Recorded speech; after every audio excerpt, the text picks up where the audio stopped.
What's up, guys and dolls? Let's do some libertying today. So, been a been a week for me, man. I had the flu. I'm still coming off of it, so I may not live up to that high bar I've set so far on the other 4 episodes. I'm Mike Shaner. This is the Sedition Papers, and man, a lot. I don't know. Fuck, maybe not a lot. I don't know what's been going on. To be honest with you, I've been out. I've been totally out since last Monday. I've gotten out of bed a couple of times to, the cows got to eat if I'm sick or not. The old man's got to eat if I'm sick or not. So I did that.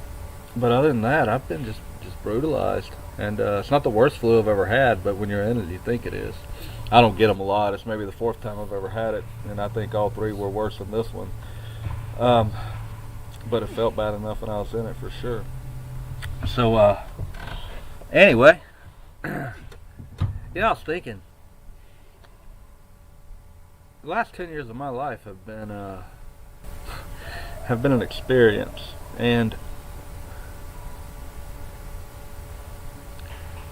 my self-esteem got pretty well shattered. Now, I was thinking about this last night about maybe it's false bravado, but there was a time when I had an ego as big as the world, and then had the last 10 years have really brought that down to earth. Just in my everyday dealings with people, I'm just now starting to come out of it. And my point in saying this is something I think is maybe important, maybe can help some of you out there. I don't know. Maybe it can't. Maybe I'm rambling. It just if I'm rambling, then ignore me today, because I know I'm not all here. But I was always taught it's important to be humble, and I like to make jokes about myself, and but I really do have a hard time with, if I do something good, or if there's something good, acknowledging that. Like, it's tough for me, and I feel the need to counterweigh it. Like, if I say something good about myself, I don't want to come across as some pretentious blah blah blah. So I feel an immediate need to counteract it with something negative about myself. And while it's important not to be an egomaniac, I think that we, as human beings, going back to the episode I did a couple of episodes back about learning to love yourself and hate the state, I think, and again, I always loved myself, so I don't want to, I don't think that's a good term either, but in case you didn't see that episode, but it's important that we value ourselves, and it's important that when we do something good, we acknowledge it, and like something cool. And I don't know, I've lived a pretty cool life, really. Like in a lot of ways, a life that I want to stop. I want to say, not to brag or blah blah blah. But anyway, nothing wrong with what I'm saying. I've lived a pretty cool life. I've lived a life that I think a lot of men would love to lead, and so I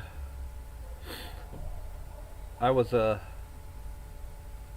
this morning. I was feeding the cows. I have this bull. It's a 1,200 pound bull. It's a young bull. He'll get a lot bigger. Right now he's about 1,200 pounds.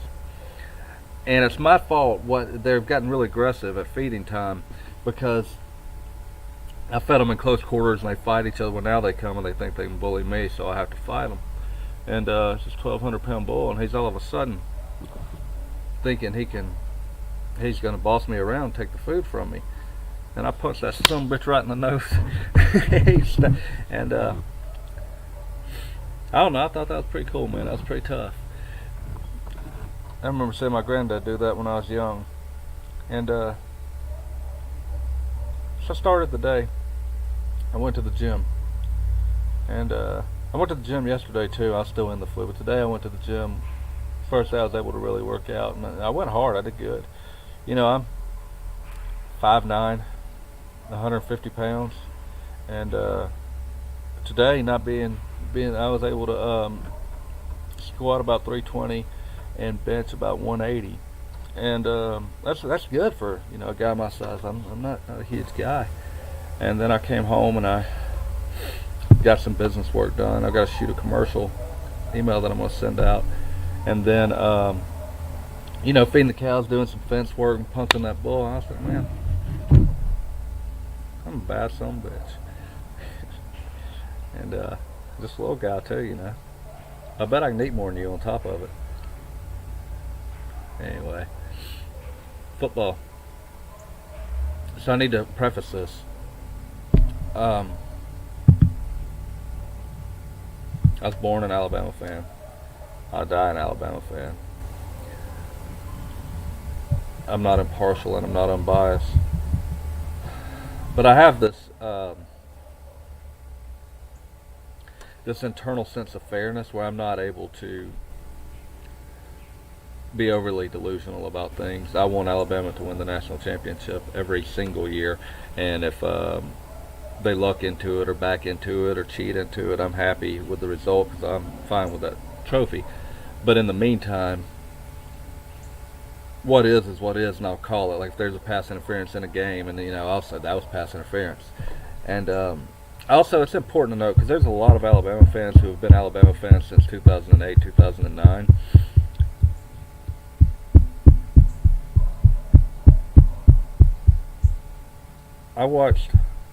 I cried when Brett Favre beat Gene Stallings in 1990. Gene Stallings' first game at Alabama. I remember Tony Curry being up on the billboard thinking they were going to beat Georgia. And then Georgia won that game. Finally, we got Vanderbilt, and he got to come down. Alabama started 0-3. I remember before that, when Ole Miss was on probation, and I listened to the game on the radio, and Ole Miss jumped out to a 21-0 lead. In 1989, Gary Hollingsworth was the quarterback, and Alabama won that game 62-27 off the top of my head. In 2007, I lived in California, and I watched every game on pay-per-view. But the 2007 Louisiana-Monroe game wasn't available on pay-per-view. In Los Angeles, California, I had to find somewhere on the internet radio, and the internet radio wasn't what it is now, to listen to that game. To listen to Louisiana-Monroe beat Alabama. And Nick Saban making an analogy about Pearl Harbor and the world shut down. They were so mad, man. They were so mad. They hated him back then. He wasn't. They really hated Nick Saban when he came to Alabama. And I lived through the Dubose years and the Shula years. I lived through the Ray Perkins years. I was a product of the Bill Curry years. I went to my first game in 1987 at Neyland Stadium. So, I love Alabama football. I take care of my granddad. He turned 82 yesterday, and he's a lot older than 82. He takes full-time care, and the only time, his mind isn't gone, but the only time his mind's fully alert and fully there is for those 3 hours on Saturday. We watched the game together, and I love that we get to do that. So I love Alabama football a lot, and I loved it all my I was born, loving it. I may not be the biggest Alabama fan in the world, but there's not a bigger Alabama fan than me. My point, saying all that, the College Football Playoff Committee will release the rankings tomorrow. I imagine, obviously Georgia's going to be number one, and Georgia deserves to be number one. They have a defense. But Georgia plays football the way Alabama used to play football, the way Alabama should play football. I hate Georgia. I hate seeing them play football the way they play football. I don't want Kirby Smart. I don't want the brat to come in it, but I love the way they play football, except for it's not Alabama. Anyway, Georgia's going to be number one. Either Cincinnati or Bama will be number two. Probably, I feel like they're going to put Cincinnati number two, Bama 3, and Ohio State 4, which is absurd. It doesn't matter. Georgia's the number. Right now, Georgia's unstoppable. That defense is just it's beautiful. It's something so pretty to watch. So it doesn't really matter who you put 2, 3, and 4, especially for the opening rankings. But I don't think so. If it were me, it would be Georgia number 1, Cincinnati number 2, Oregon number 3, Oklahoma number 3, because they're undefeated, even though they're not, but they're undefeated. They're not that good. And Oregon number 4. They're going to put Oregon not up there. They're going to put Ohio State ahead of Oregon. And if everything plays out and Ohio State doesn't lose, that head-to-head battle isn't going to matter. I don't like that. That makes me sick. Oregon beat Ohio State at Ohio State. And the object of college football, the beauty of college football, different than the NFL, different than college basketball, different than every other sport, is that every game matters. This is why we don't need an expansion of the playoffs. Whoever the fuck's number 12, it's absurd. What you're going to have down the road is you're going to have. I didn't want the playoffs to expand to 4 teams because I knew they wouldn't stop at 4. That was everybody's argument back then. Is 4 is the right amount, but they won't stop at 4. And now it's coming to fruition. I would rather them go back to none than 4. I would rather. Every game needs to matter. Right now, every game, like the Oregon-Ohio State game, doesn't matter as much as it maybe did a couple of years ago or in the era of football that I grew up in. But still, every game has a sense of big importance. If you expand this to 12 teams, that loss to Texas A&M doesn't matter. A loss to Auburn at the end of the year, and Alabama's going to be in the top 12. It's going to piss a lot of people off. Alabama's going. I mean, it's going to take a huge downturn to keep some of the SEC out. But you're going to have these bullshit games that aren't playoff games, and then you might get something like you had the year. I think it was 06. I don't know. It was the year where Eli Manning to Burgess, where the Pats were undefeated and the Giants were a wild card team with I believe either 500 or a losing record, and they won the Super Bowl. That's great. They were Super Bowl champions, but nobody can think. Do you really want that in college football? Do you really want it when Alabama plays Auburn? That Alabama's going to be resting their starters, and Auburn's going to be resting their starters because those games are meaningless? It doesn't matter if you want it or I don't want it. It's not how football. It'll take away what makes college football unique. The NFL is the NFL, and the NFL is the most popular sport in the world, and it has its place. They don't need to come in to destroy college football just to say fairness. Just so this year Cincinnati may get into a 4-team playoff. If they do, they're going to get killed. If they don't, they didn't get killed. It doesn't matter. It should be the best 2 teams. It shouldn't be the best team at the end of the year. It should be the best 2 teams throughout the season. The 2 teams who had the best season should play for the national championship, and the winner of that should be the national champion. So that Oregon-Ohio State matchup should matter. It should matter. And but for whatever reason, man, we get the benefit of the doubt. Alabama does. Like, they've got us high. We're not that good this year. The defense has been bad for a while. Everybody knows Golding is Golding. And I don't like how Bill O'Brien calls plays.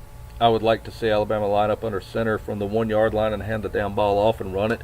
3 plays in a row, whatever you have to. If you can't get a yard, make them go 99, but don't throw it.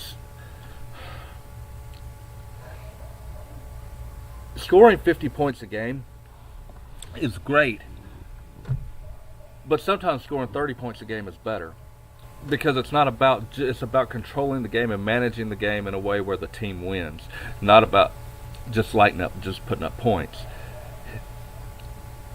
Sometimes you can run the ball through 3 quarters and maybe not get a whole lot, and then in that 4th quarter the other team just goes away because they got tired of being ran on for 3 quarters. Sarkisian had the weapons the year with Tua. I understand why he didn't do that, but he did it last year. I mean, Alabama threw the ball. Last year's offense, I wasn't as big a Sarkisian fan as maybe I should have been in hindsight, but anyway, I'm not a big fan of Bill O'Brien. The offense is there. It's got the talent. It's going to be hard to stop the offense except for the play calling, and they'll just stop themselves from time to time. But the defense is guaranteed to bone up and give the other team three and a half scores a game if they take it. And it's been that way as long as Golding's been there. It's really, this started back with Kiffin, and it started back with Lane Kiffin. We've started softening, going to a more Big 12 style. The whole league did. Alabama started back with Kiffin, and then it just sort of, and now we're just a soft finesse football team. But college football is turning and going back the other way. It's the power football, the football that we used to be, is coming back. I mean, really, in the Big 12 too, and especially with Georgia, obviously. So it's coming back, and that's a team like that against a finesse team. We can't. I mean, they're just going to line up and manhandle us. And until we learn to play and fundamentals, until we learn to tackle. The thing about Alabama is they can win any game because they have more talent than anybody that they're going to play against. It's sad to say, and it's not. Is coaching going to mess it up? And I don't know. I don't know why Nick loves Pete Golding so much, but anyway, I don't think this is our year, and I don't think we deserve to be in the top 4 right now. I think we're probably going to be, I don't know, I'm scared of Auburn. I think Auburn's got them a coach, and I think they're building momentum, and it's at Auburn. And they have some kind of magic down there, man, on a year like this is their kind of year. And I'm not sure we'll get to Atlanta. They might get to Atlanta. But whoever does ain't getting past Georgia anyway, not unless things change. Now, you know, the fan, this is me talking as a human being, but the fan in me thinks, okay, we have all this talent. We have all the talent in the world. We had this off week. Maybe we spent the off week coaching them up, and things are going to be different. We're going to be a physical football team against LSU, and we're going to spend the rest of the year getting the ship right. Then we can meet Georgia head on. And if it's just players against players, we'll beat Georgia, even though Georgia has nobody has more talent than Georgia except Alabama. Alabama has a little bit more, and Nick has Kirby's. So I want it to happen, but unless a lot changes to make it happen, it's in our year, and that's fine. Every year it's not fun, it sucks, but every year it's not going to be your year.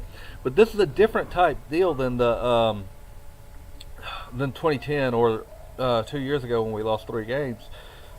Those years, we were still sort of the best team in the country. Just things happened, and this year it just doesn't. We're not, it feels a lot different, and I'm hoping there's going to come a time when the dynasty is over. I remember Colin Cowherd and all those guys. They love it. They want it to end so bad. I don't know if the dynasty's going to end with this. I hope it doesn't. I hope my granddad gets to. I hope it doesn't while he's around. But it's football. It's just a game. Which, anyway, I hope the dynasty's not over. I hope that I think this is going to be Nick Saban's his biggest challenge since 2007 is he's adapted. He's always been one step ahead of the game. He's adapted when he needed to, even with the Kiffin, with the thing that I don't like. He did what needed to be done. It got him 3 national championships. You can't question it. But is he going to be able to adapt again? Is he going to be able to reverse course? And at this age, that'll be the. I think that's what's going to.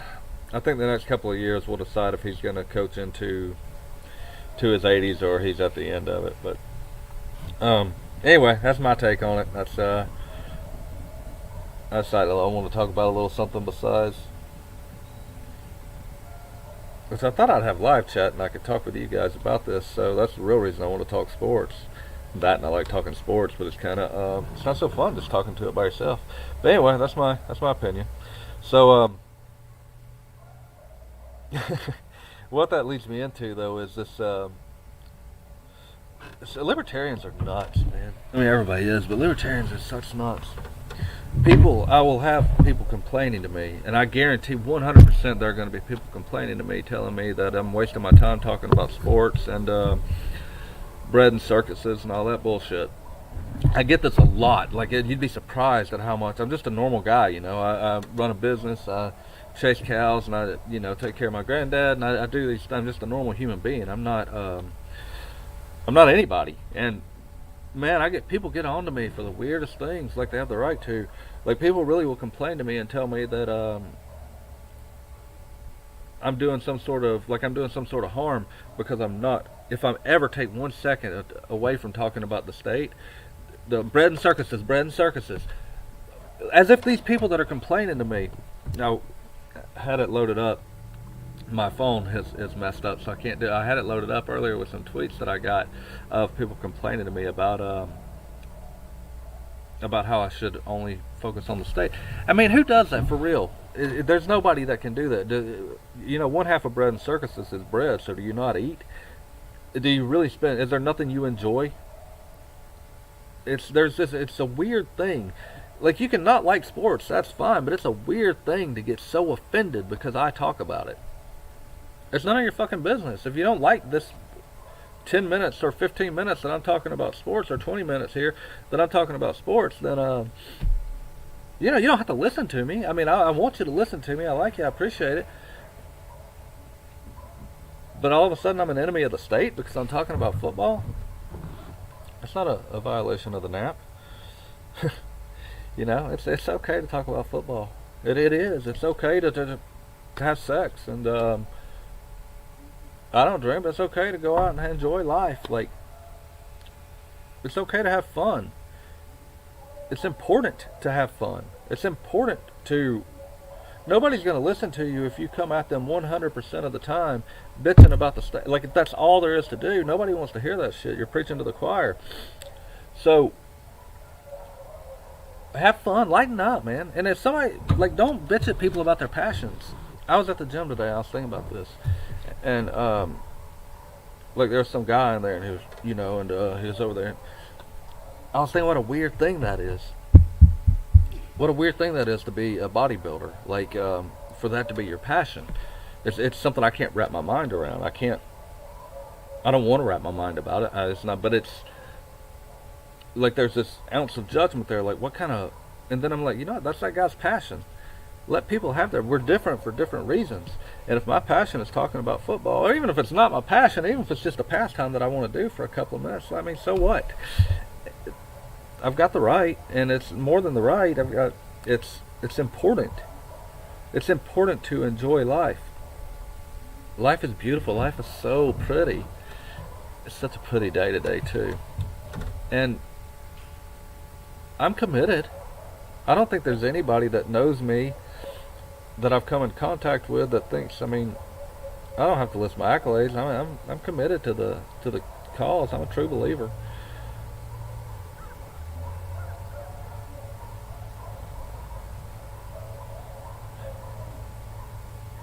But I love life, man. I love living it, and I don't want to focus on the bad parts all the time. I feel like I focus on them too much. Online, on those, you know, my public life, I feel like I'm always this evil, and those evils need to be pointed out. And I enjoy talking about them. But if we don't enjoy life, then nobody's going to want to be around us. And nobody's going to want to live it. What's the point? I mean, okay, what are we going to do if we ever did defeat the state? What are we going to be miserable about next? So, and also, it's the greatest thing you can do. It's one of the greatest acts of rebellion you can commit is living a beautiful life. I'm so blessed. I'm thinking about it. I'm thinking, man, I'm sitting out here on my tractor in the sunshine. 73 degrees. I got my cattle out there grazing. I think my granddad's going to go stay with my aunt. I might go camping this weekend.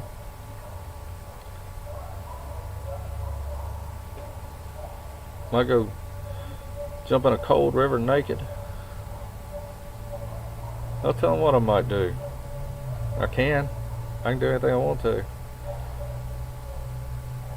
So, it's a good way to be. It's the right way to be, I think. So, like I said, it's not a violation of the non-aggression principle to to enjoy yourself. But I'm going to get into the non-aggression principle. A lot of you know.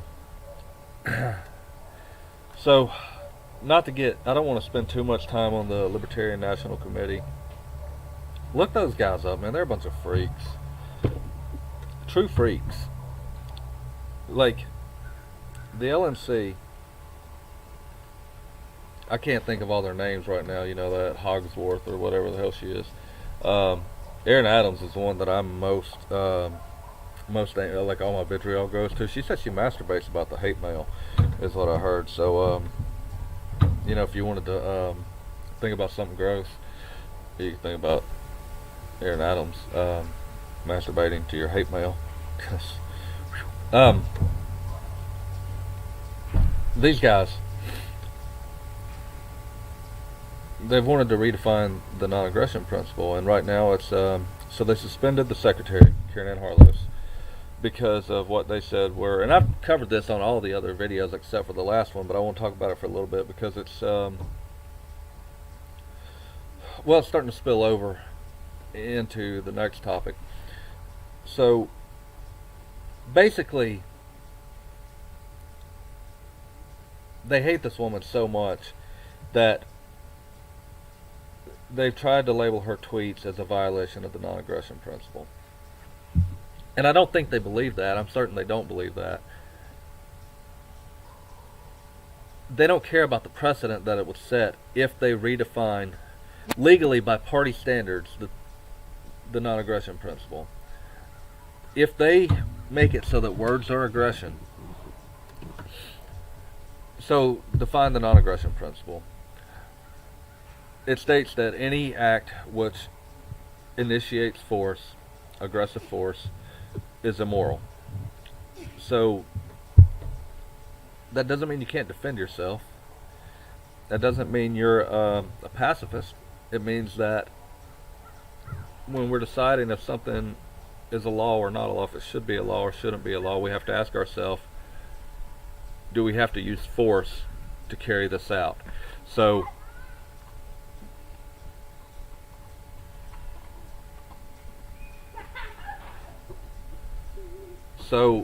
do we have to,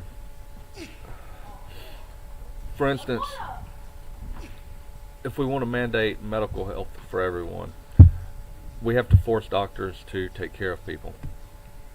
It requires force, therefore it can't be a right. It requires you to force someone else to do something.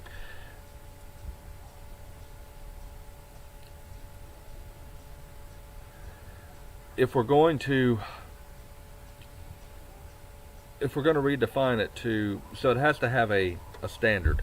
It has to have a true backbone, a true, you know, not, it can't be negotiable, it can't be up to interpretation. It has to be a legitimate thing, or else it's not a principle.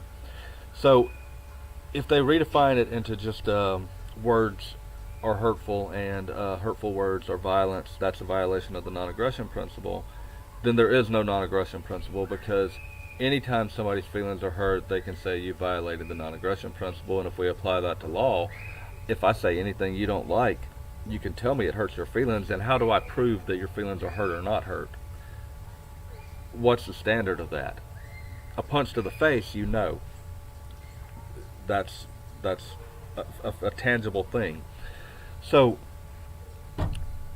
but these people on the LNC, they have their own little clique, and they've come to love such a limited amount of power that it makes them feel so important that they don't want that anybody that's not in their little clique or anybody that challenges their little power structure, they want to exile. They would rather have the Libertarian Party consist of 12 or 18 people across the country and them be in control of it than it be a growing libertarian movement. And excuse me, I told you I still got the flu. So, and they would rather keep that power so much that they're willing to jeopardize setting precedent to change the non-aggression principle to mean absolutely nothing. And it's starting to spill over into what already it has been for a long time. People sometimes instead of looking at logic and a morally logical way to go, they will say, we have such comfort in such room, we will try to fight. Where there doesn't even need to be a fight. See, you have a lot of people already fighting the non-aggression principle, saying, "Oh, we should move." We keep moving an inch, and then somebody within the party will sway over here and say, "Well, that doesn't work. We should do this," and then we go, and all these, and we never go forward. But the non-aggression principle, regardless of post-libertarians or whatever else, the non-aggression principle has been a tenet from the beginning, and basically. It boils down to the non-aggression principle is an observation of the fact that we own ourselves.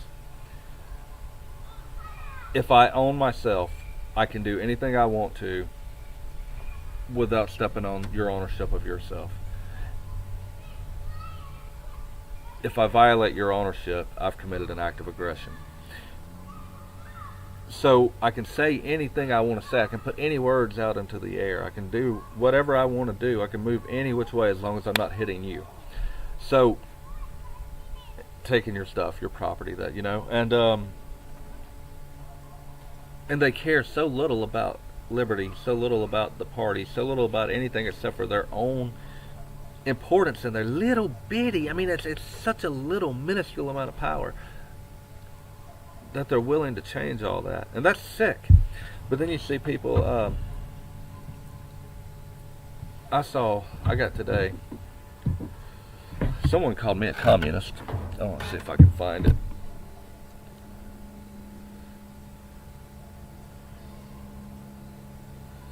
I was told that I did not. Man. No, I can't. I was. So basically, this is what happened. Someone posted a picture of this cafe. It's the cafe rules, and it was something like no more than 25 people at a time, no political discussion, no discussion of the virus, and that was it. Those 3 rules. And then all these people were bitching about it. So if you don't like those rules, then you don't have to eat there. And some other person replies that nobody's going to tell me what I can say or can't say. They can't do anything about it. And I said, well, I mean, I would tell you what you can say or can't say at my house, right? They have the right to say, if you're going to come to their property, these are the rules. It's their property. And so he called me a communist, literally a communist. And I said, I mean, actually the opposite's true, because communism would be saying that the public or the collective own that business, and you can't set any private rules. But if it's a private business, you have to be able to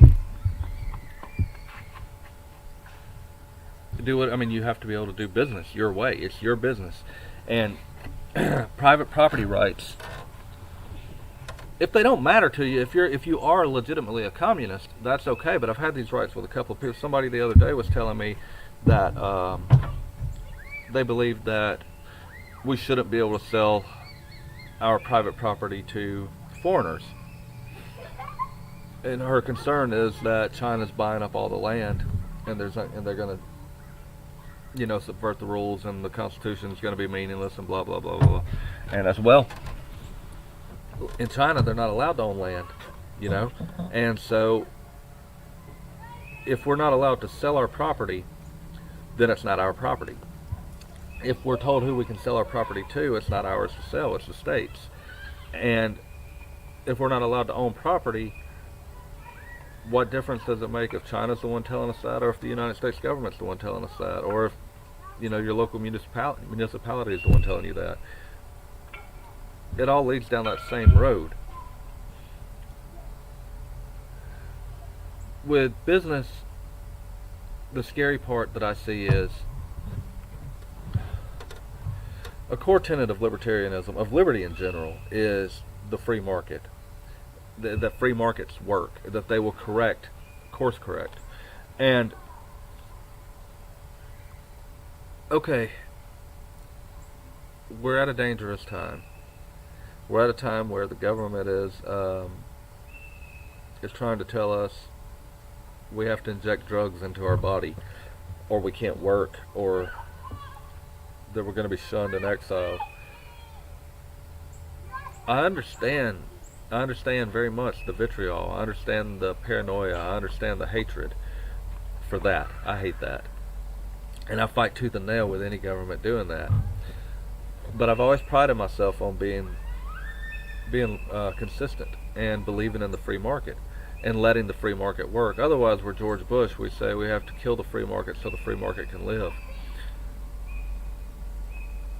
If a business says you have to have a vaccine passport to do business with them, that is the right of that private business to do that. I discussed last time about private business versus like GM, that sort of thing. But truthfully, though, even that caveat, that's me kind of hedging my bets. But the truth is, let the free market work. It will work. It will work. I promise it'll work. And don't you want to know who to do business with? Do you want, I mean, really, I don't want the, I'm not a racist, right? So if a business says they're not going to serve blacks because they're blacks, I'd like to know that business. I really would. I would like the government to not tell that business they can't do that. I would like to see that business go out of business. I don't want to do business with a racist who won't serve someone just because of their color of their skin. I don't want to do business with, and I don't want the government protecting them and giving them shade. I don't want the government protecting people who don't want to do business with you because of your vaccine status. Why do you want to do business with people who don't want you in their business if you haven't taken the vaccine? They have the right to do. They have the right to say. They don't have the right to force you to give up your medical privacy. But they have the right to say, if you don't, you can't come on my property. That's just, I have the right to do that at my house or my business. You have the right to do it. It's just, that's what private property is. And then the free market is the course correction. So the ones that do it, we're in an age of mass hysteria. Right now, there may be enough people to live through it, so that businesses can get by on doing that. That's diminishing every single day with Fauci killing puppies, and that's not funny. That's so sad. That's so sad. But it's diminishing every single day. In a year from now, in 2 years from now, I want to look back and know the people that told me they didn't want my business. They won't be able to last when the mass hysteria is over. And it will be over. They're not going to win. This isn't going to go forward the way you want it to. But if we keep getting divided and attacking liberty, which is what we're doing, we're attacking liberty by telling private individuals they must associate with whoever we want them to associate with. If the left was doing this, if the government, if the statists were doing this, we would be rightly outraged. So I've devoted 2 episodes to this now, and because it's such a big deal, we have to stay consistent in just promoting liberty and moving forward. Liberty is a free society is a prosperous society, and a free society can be a little dangerous, and there will be people doing business in ways that you wish they wouldn't do business, and you have the right to not do business with them. Having integrity isn't easy. So yeah, it may be easier to do business, to make somebody do business the way you want them to do it because they make your life more convenient. That's not okay. You can't violate somebody's liberty because the product they offer is something you like to use. Like, that's just not cool. And I don't want to be on this side defending I want everybody just to understand private businesses do have the right to suck. We have the right to not use them. And then we have to make the decision, do they suck bad enough that we're not going to use them even though our lives are beneficial from using them? And then we have to find a way around it and something else to do. And I apologize for today. I know I got off track. I kind of lost my mind a little bit and stumbled over my words, and but I'm still pretty. And hey guys, thanks for joining me, and I will be back.